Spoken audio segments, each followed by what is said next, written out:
Pagkakaisa ng kawan ay mapanatag.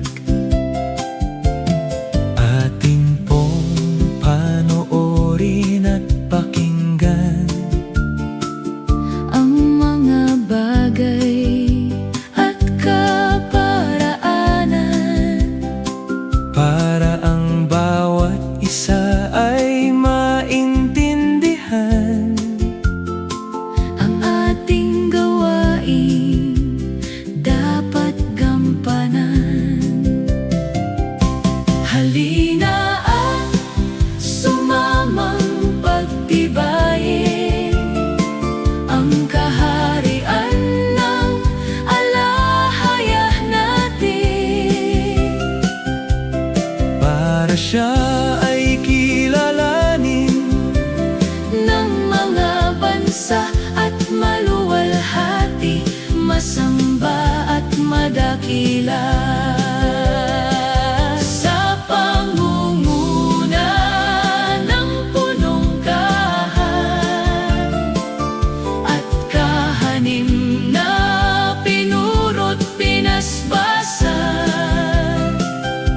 ganun din ng mga Levita sa hayakal at mga kapatid na sa pagpupulong nagtanghal. ang bawat sangay ng kaharian.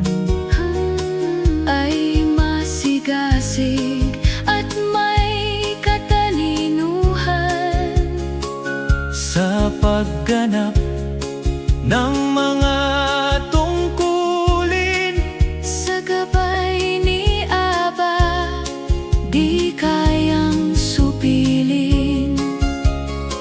bawat kawan sa hilagaman o katimugan,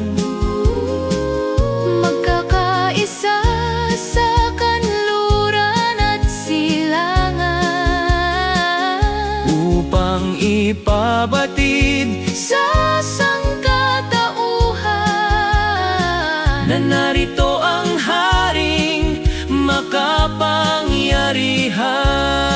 makapangyarihan. Halina at sumamang pagtibayin ang kaharian ng alahayah natin. Para siya ay kilalanin Ng mga bansa at maluwalhati, masamba at madakila.